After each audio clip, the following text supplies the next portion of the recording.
What's up, everyone? It's KB, and I love movies. I actually also like award season. We've had a lot of various different awards handed out, from People's Choice to SAG, everything in between. And it kind of culminates on Sunday, March 10th with the Oscars. So that's probably where I pay the most attention. So to honor that, what I'm going to do this week is have two roundtables with some of my friends who are also into the scene. And for tonight, I have these two guys from a very nice podcast. We have Brett and Christian, aka Madam Webb, from the Gilded Films podcast. Welcome aboard. Glad to be here. Hello. My web connects us all. Oh man, are you guys excited? Have you been following like all the various awards this season? You know, I haven't watched as much. Like, I haven't actively watched as much as I have in some past years, but I have been definitely following. I am excited. I like a lot of the contending movies this year, so that always makes it more fun, in my opinion. Yeah. You're also a sports fan, so do you think this year is just going to go chalk, like the ones that we expect to win, or do you think we might have an upset somewhere? You know, I'm mostly a college basketball fan. UConn looks incredible. Like, I could see a world where they just storm through everybody again like they did last year, but I'm going to go out on the limb and say it's the NCAA tournament, and that's not going to happen. So I think we're going to see some upsets. And what about with the Oscars? Do you think it's going to be what everybody assumes is going to win? I think it's going to be chalk. I think it's going to be pretty chalk, for a lot of categories. But there are a few that are going to be really exciting, but for the most part, pretty chalk. What about you, Christian? You lost me at basketball. Well, I'm bringing you back. Basically, okay. I don't everybody know. is predicting certain people to win. Do you think there'll be any upsets? I think that obviously the big thing is like actress right now. Couple of the screenplay categories could go either way. I don't trust anything these days, and precursors always change people's opinions, but we'll see. I think we'll talk about them here, but I rewatched one of the big contenders yesterday, and I was like, oh, okay, I need that to win. So yeah. Make sure you bring that back up because I want to know which one. Definitely. So as I mentioned, you guys host a podcast called Gilded Films. Tell the people a little bit about it, especially why the title. Yeah, so essentially what we do is, for most of our episodes, we pick a year in Oscar history. And we talk about the Best Picture nominations from that year. And then we bring it back and we each pick a few more movies to talk about from that year that didn't get nominated, and see, should they have been, what else came out that year that really sets the year apart. And we do personal awards and things like that, and honorable mentions, and it's a lot of fun. The title came from, so I was actually a high school teacher at the time, and I helped teach an American history class, and we were talking about the Gilded Age, and the teacher that I taught with mentioned that the term gilded really means to cover with gold. And I'm like, huh. So like movies that win the Oscar, they're essentially cemented in gold for eternity. Sure. They had that place in history. So I kind of tied that two together, and Christian was down to join me in the venture and whatnot, and it's been going great. How long has it been on now?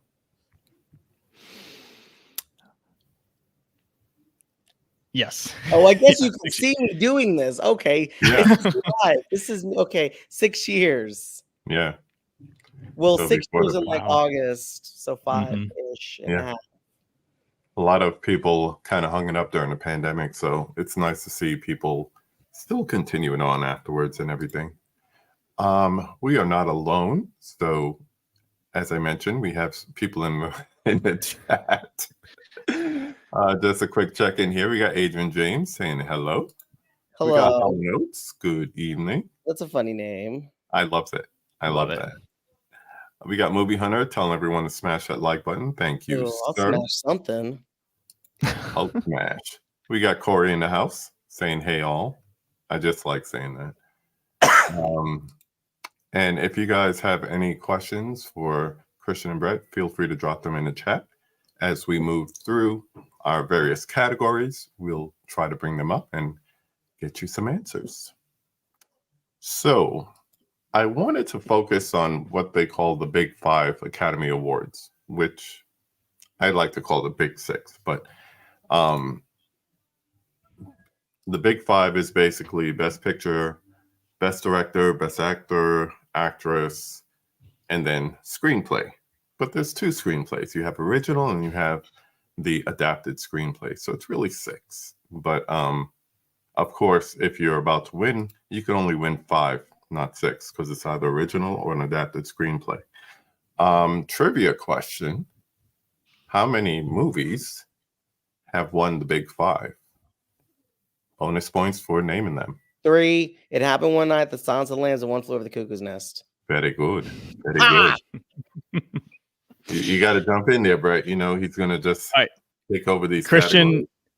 Christian is our Oscar history expert. I mean, I try. Extremely tough to beat. Yeah. The historian. The historian. I would show you my shelf. I could show you if you needed to see it. I'm looking at my Best Picture winning shelf right here. Mm-hmm. Do I need to turn? No. I mentioned this before on different live streams that I have a friend who has every Best Picture winner from the beginning, and that's Madam Web up there.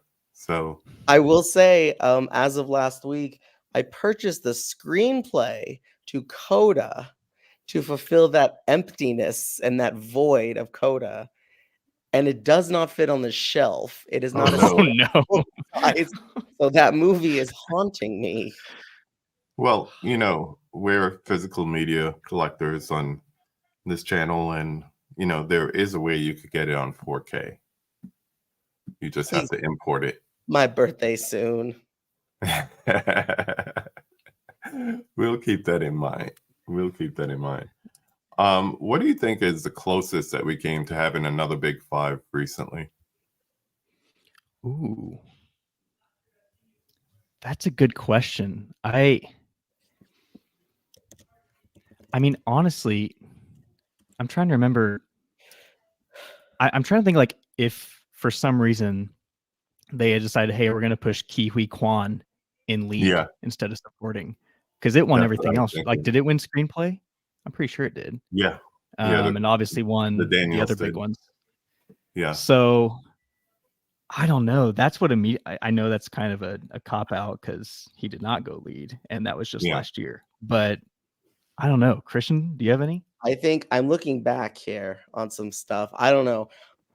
In looking at like the movies, the nearest thing without doing like Key and supporting or Berenice Bejo and supporting for the artist, I think honest to goodness, you could probably go back to $1 Million Baby. Because you would have Clint in like lead there. Yeah. So, and it didn't win a screenplay, I don't believe. But I mean, at the same time, that was like probably the closest you got. Yeah. Oh, 20 years ago. Wow, 20-ish years ago. Yeah. It's amazing.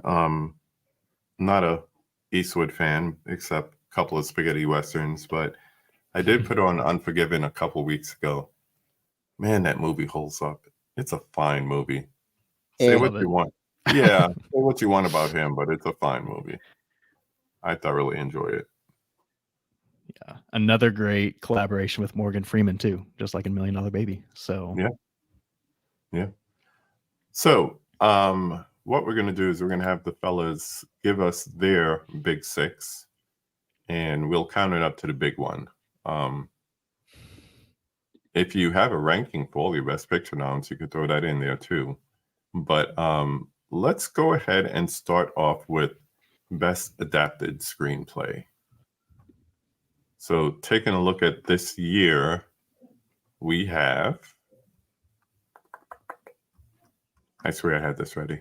So we have American Fiction, Barbie, Oppenheimer, Poor Things, and Zone of Interest, all based on different novels, or in the case of Barbie, which I think was totally in the wrong category, they're all based on books and novels. So let's start with you, Christian. Who do you think will win? And then who do you want to win? Oh goodness, this is. Hold on one second. Let me get my thing out here. So, American Fiction won a writing category. Somebody remind me where. Was it BAFTA? Could be. It's won quite a bit. Yeah, BAFTA and Critics' Choice. Okay, Yeah. so it was BAFTA and it was Critics' Choice. And if there's anything that I remember, it is, and I'm sorry if I'm going back in history, it is the moment in time where Little Women started to get or lose its steam to Jojo Rabbit, which Jojo Rabbit is a decent film. I mean, I liked it and everything, but Little Women is like top tier superior. I don't know. I think that American Fiction has kind of the edge here because of at least its BAFTA win. The Writers Guild has not done their thing yet, so we don't really know there. I think Barbie, though, honestly would be my pick if there wasn't so much controversy over its placement there. But I don't know. I think my personal pick here, so we're doing personal versus what I think will win. I think American Fiction will win. My personal win, let's say Barbie. But to be practical, because honestly, I would rather see Barbie in original, I would do Poor Things.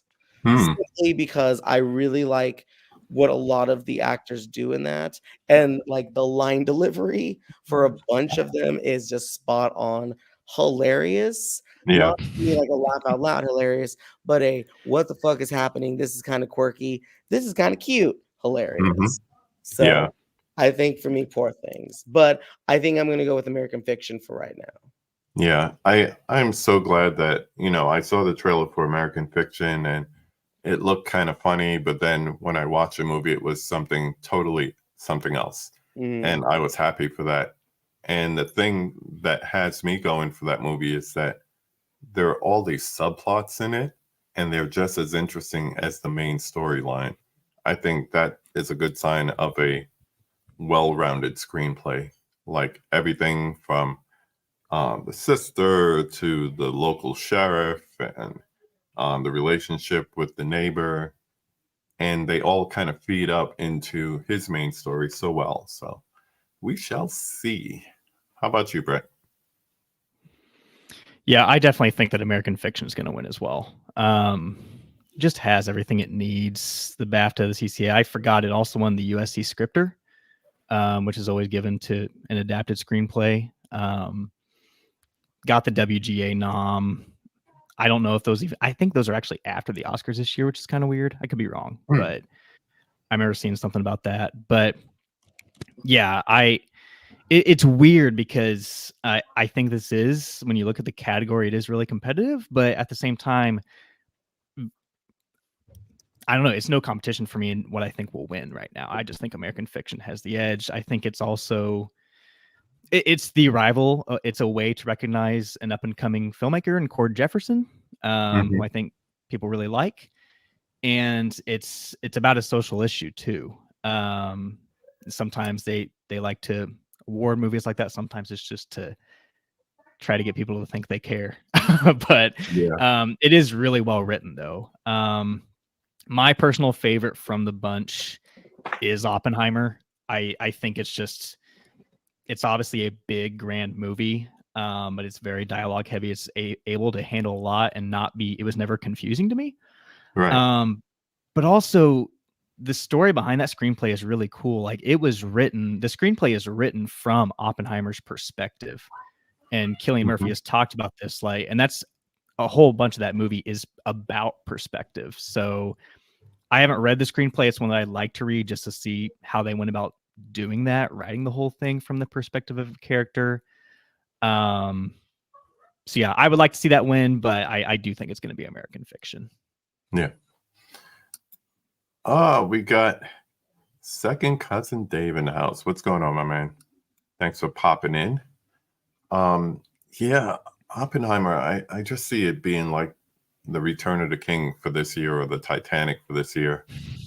And not everything. There's going to be some losses here and there, but the majority of them definitely are going to be winners. So we shall see. We shall see. All right, let's go into original. And this is a very interesting category this year because there's one that I think doesn't belong there at all. And then one that I'm surprised was there. So we have Anatomy of a Fall, The Holdovers, Maestro, May December, and Past Lives. So we'll start with Brett this time. Okay. I think there are two films that stand a really good chance here. Those two are Anatomy of a Fall and The Holdovers. Obviously, I guess four of them are Best Picture nominees, but I think those two are pretty high in that. I'm going to go with Anatomy of a Fall. I think this is a movie that just has a lot of passion behind it that people may not have expected at first. We'll get to Best Director later, but Justine Triet getting that nomination is, I think, a huge sign of strength for that movie. Mhm. And it also won a BAFTA, won the Golden Globe.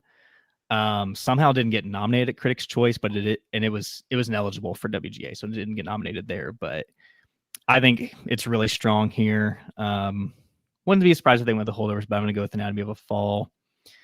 As far as what I want to win, for a while I thought it was the Holdovers because that is my favorite movie of this bunch. But the more I think about it, the more I'm like, the movie that really brought up some really cool ideas and some really great dialogue is Past Lives. Yeah. So if I had to pick, I think Past Lives is probably my preferred screenplay here. Like I said, great dialogue, very interesting ideas, super relatable. So I would go with that if I was a voter. I would like to see how they wrote those non-dialogue scenes to see what they were supposed to be conveying in those moments. Because to me, I think that was the most powerful part of the movie is when, they're on the train, they're in the park, and there's something being communicated. It's just not verbal. And I would love to see how they set that up. I really would. Yeah, great story. It really is. I watched it and then immediately I had to order the Blu-ray. I was like, this is like Eternal Sunshine for me. So I put it in that category immediately. How about you, Christian? I think winner is, like Brett said, is going to be Anatomy of a Fall. I really loved it. I mean, I think it's great. I watched it basically as an almost like 2.5 hour Forensic Files type movie. Yeah. That dog is giving everything. Personal favorite win here, though, I mean, The Holdovers, and it has a soft spot in my heart only because I'm a teacher and it's about a teacher and a curmudgeon of a teacher at that, which, Are you whatever. a curmudgeon? Yes, I feel for him. So, I mean, The Holdovers is great. Maestro shouldn't be there. I'm glad we agree. May Yes, December, same. I wasn't like a huge fan of it. I know everybody's gonna be like, "You're crazy." I wasn't. I don't see how it's a comedy. I don't get that. I don't know. See, and everybody's like, "You just don't get it because you don't live in." I'm like, I don't live in Hollywood. I don't get this. And Past Lives is really good. I mean, it's good, but Anatomy of a Fall and The Holdovers are much, much better. Yeah. Especially because Anatomy still has me guessing at the end of it, and it's like, what happened? Ooh, and I don't know. I just really love it. And when it was announced for Criterion, I'm like, yeah, I did it. So True. Yeah. Yeah, that should be good. That should be good. We're just gonna keep moving at a clip here. All right. So Best Actress. No supporting? Oh, you want to do supporting? You can. I was I just mean, going supporting along are to the kind big of five. Go ahead obvious. and do your supportings, please. I mean, supporting Is there any competition? they're pretty much called for. I mean, it's kind of like already decided by every other award she already won. So, but please, if you have something to add to that, I'd love to hear it. I love Divine Joy Randolph in The Holdovers, and just give it to her right there at the beginning. Hmm. And Robert Downey Jr., that man's come from a long way. Yeah. I'm glad that once again we can see he can act outside of a Marvel movie, and I think he's very happy that he can prove himself. Yeah. I don't have any doubt that he couldn't, but he's at least has a nice role for him. So congratulations to you too. Yeah. I mean, it's kind of like a foregone conclusion, but if there was someone else that you picked in there, I don't know how. I sat in Oppenheimer the first time and I'm like, oh wow, he's gonna get an Oscar for this. Like I knew it immediately.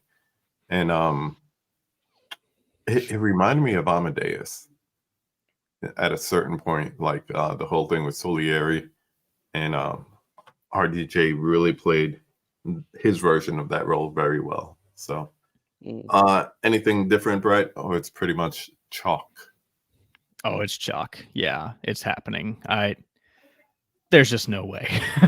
There's no way it's anything else. So yeah, I agree completely. Yeah. I think this next category is probably the most interesting one. And I don't know. In past years, we've had kind of like question marks like, is it going to be Kate Blanchett? Is it going to be Michelle Yeoh, Olivia Colman, Jessica Chastain, whatever it is? But for this year, we have Annette Bening in Naiad, Sandra Hüller. We have Carey Mulligan and Emma Stone. So I will say Carey Mulligan was probably the best thing about Maestro, but what do you think? Who's getting it, and who do you want to get it? Christian, go ahead. Oh, me. Okay. Well, since nobody from the fantastic film of Sound of Freedom was nominated, I'm joking. Not Sound of Freedom.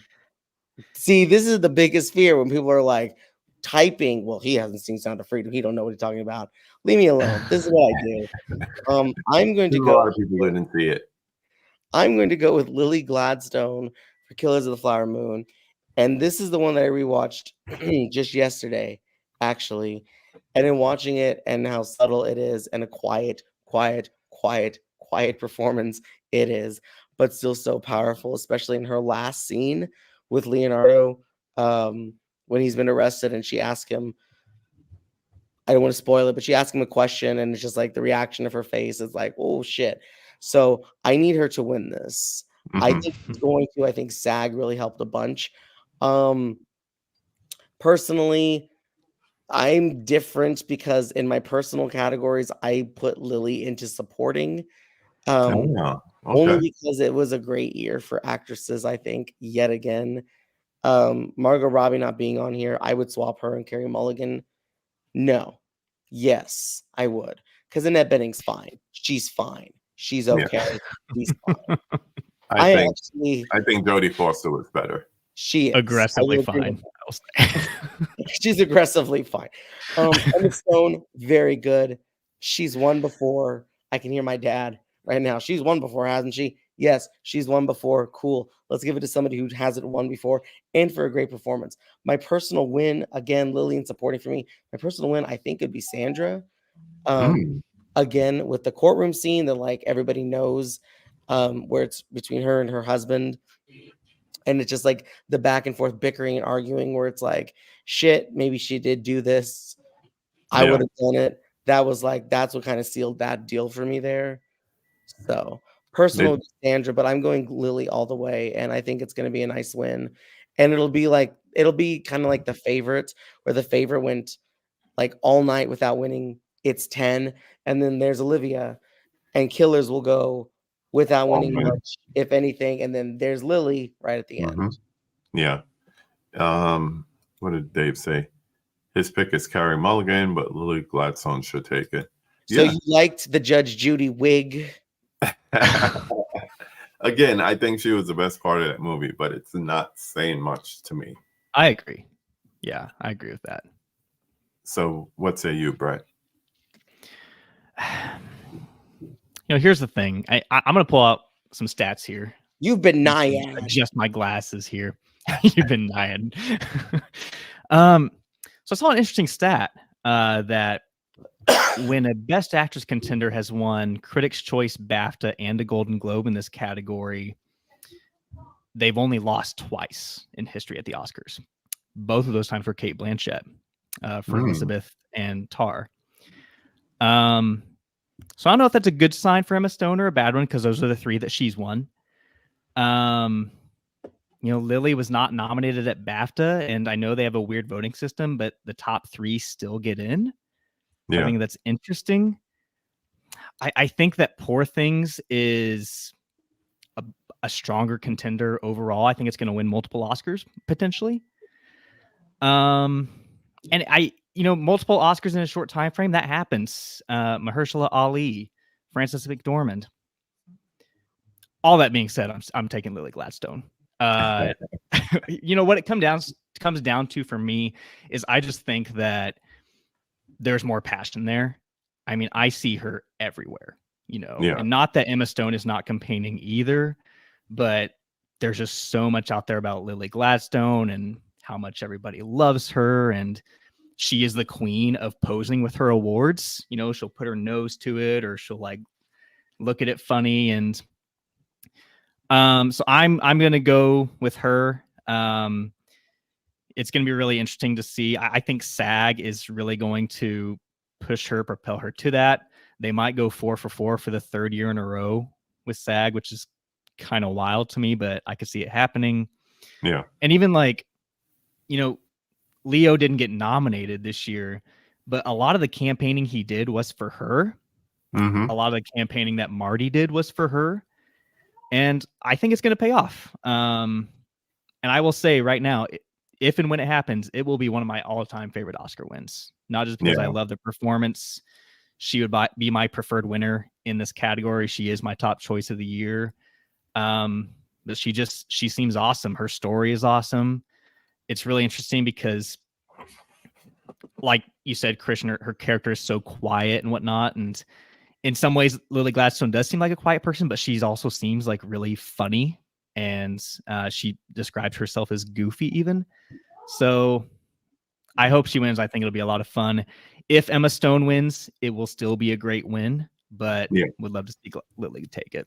I just don't need the internet to turn on Emma Stone if she were to end up winning, like they already have. Same. Yeah, up until Christmas Eve, I had Lily Gladstone like just taking it, and then I saw Poor Things, and I'm like, ooh, because that was quite a performance too. But I'm hearing more and more people talk about the movie, and I'm getting the impression that it's a bit divisive, especially with older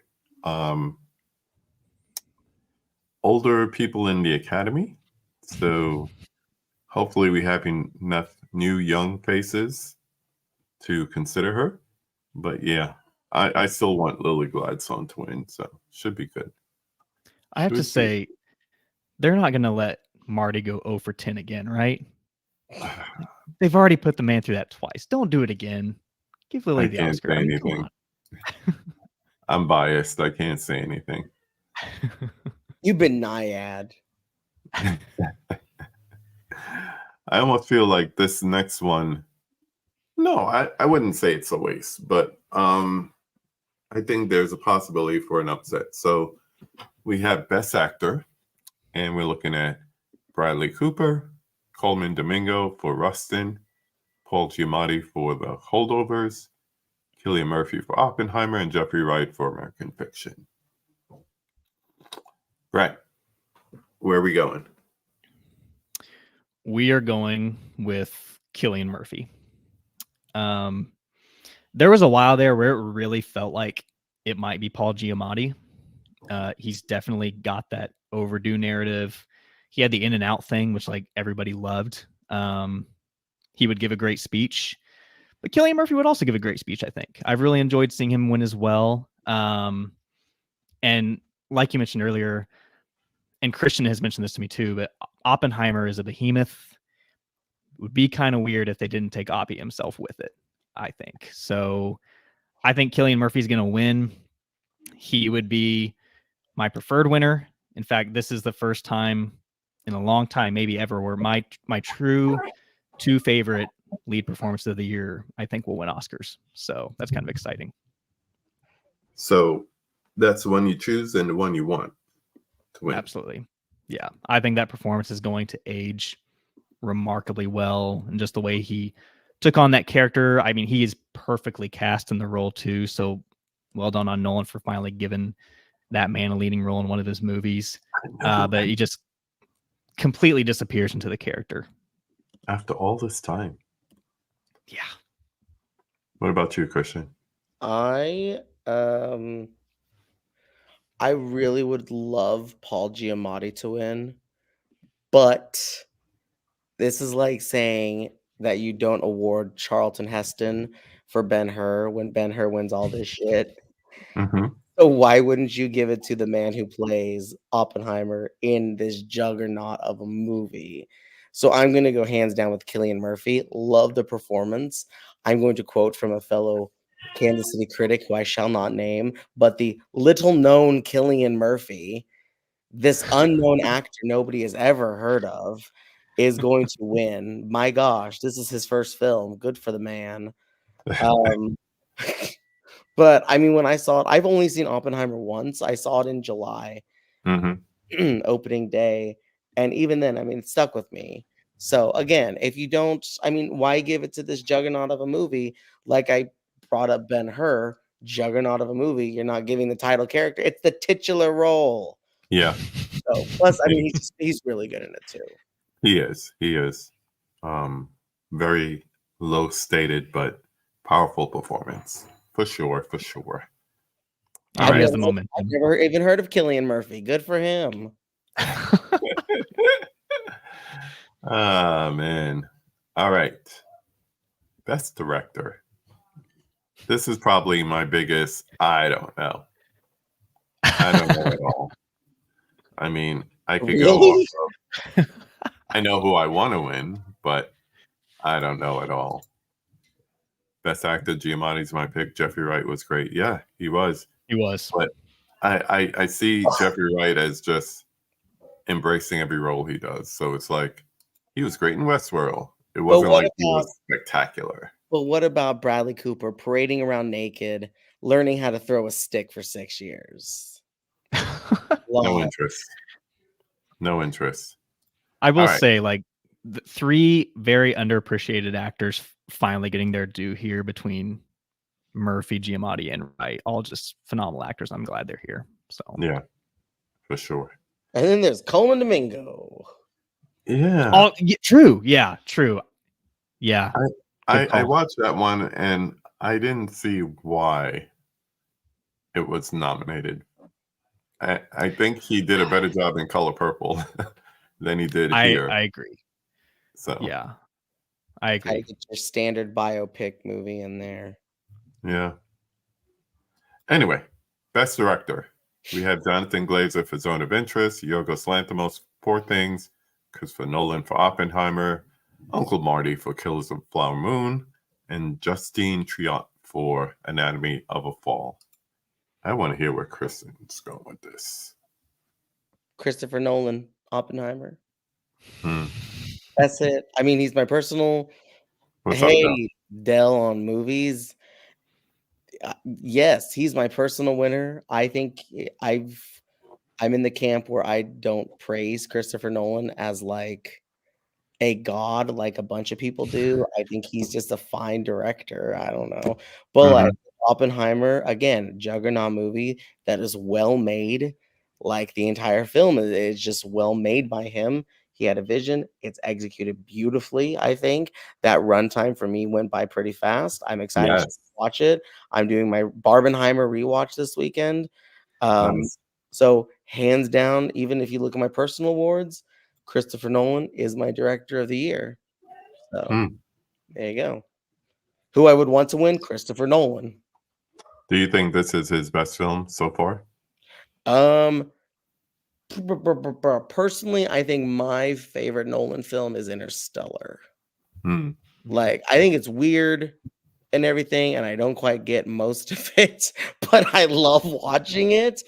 but I think this is, I don't know. I think this may be a close second.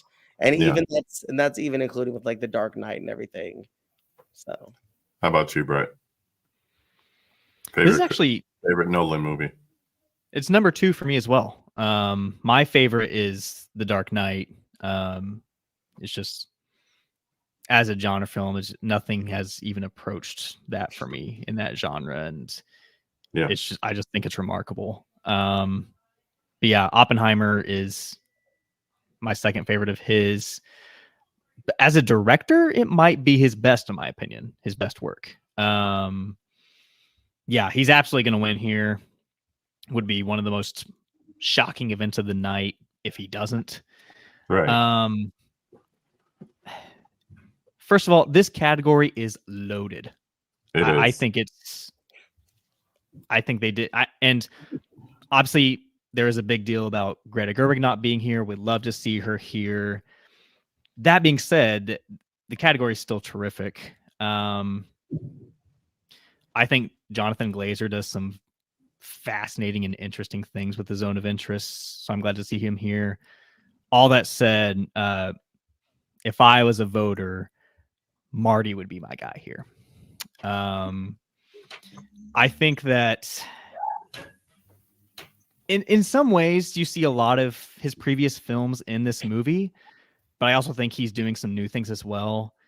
And where it really hits me, like where it really like tugs at what he did here, it's the way he kind of inserts himself and his career and who he is into the movie.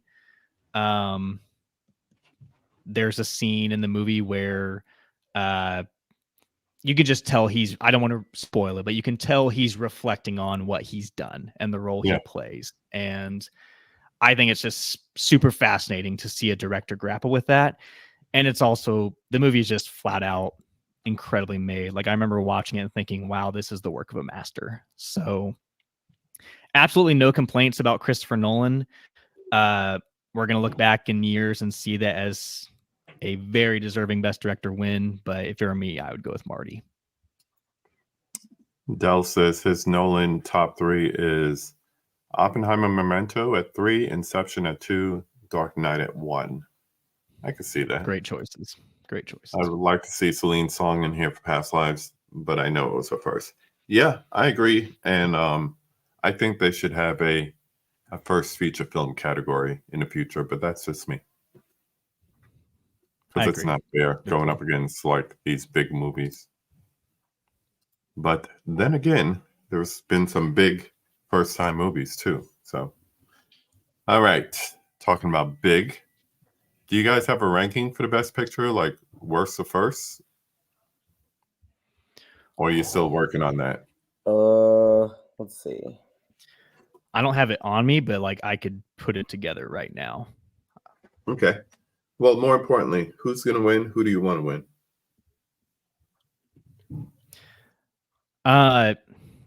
Oppenheimer's taking it. Mm-hmm. Once again, it's a behemoth, and I know we've had a couple movies recently that had remarkable runs.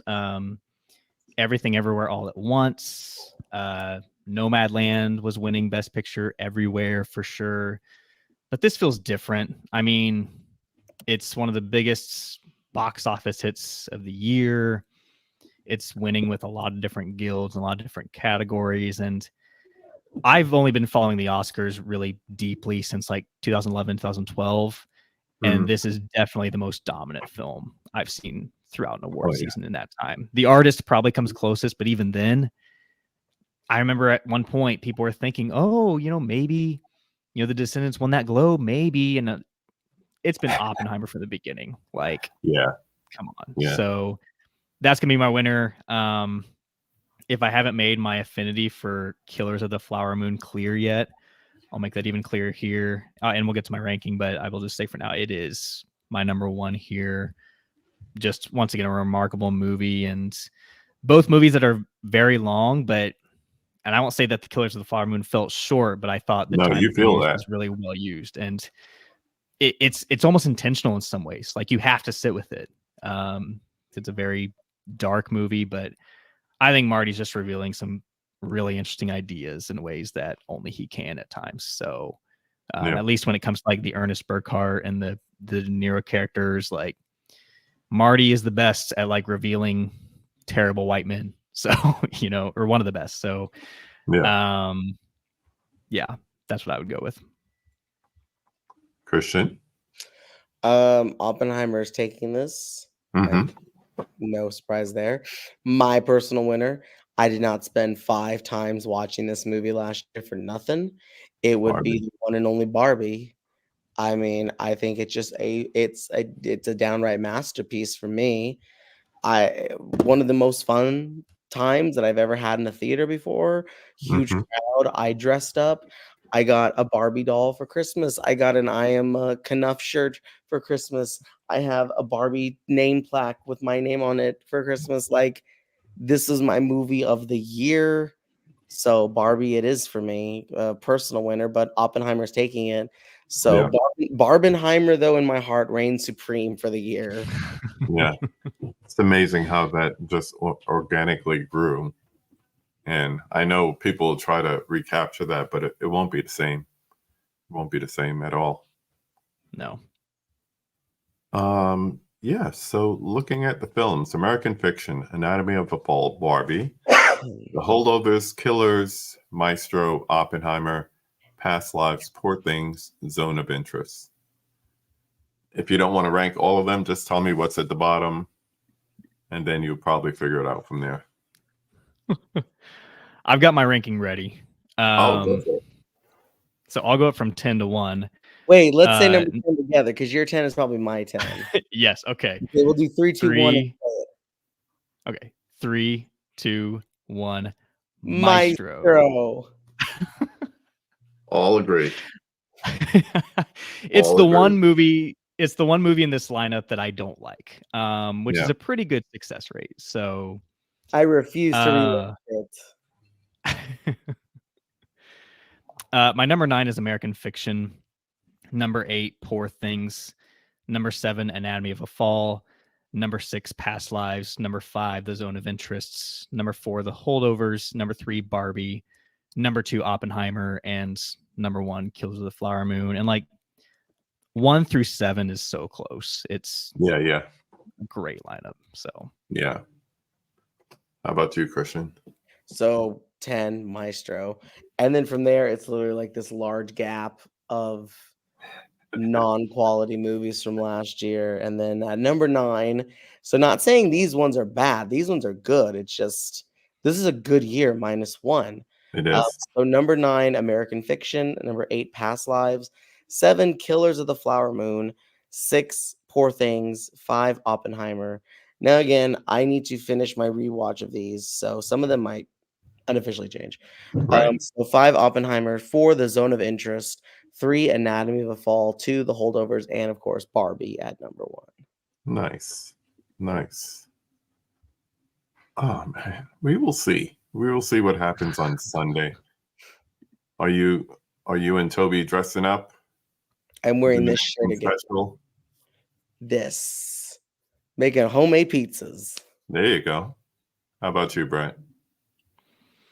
I don't have a cool tuxedo Oscars shirt. I need to get a t-shirt that just says Lily Gladstone, because that is like the thing I'm most looking forward to that night. But yeah, it'll be fun regardless. You don't have sports that night? I No. don't think so. Actually, had to pause and think. I was about to say, thanks for doing this tonight. I know tomorrow is K-State, KU. So Big one. they need to win. Tomorrow's my advanced screening of Kung Fu Panda 4. Yeah, I wasn't going to go to that. Look, I don't go to many screenings, but when they said Kung Fu Panda 4, I said, I'll do it. Because I love me the Kung Fu Panda movies. Nice. Hopefully it's good.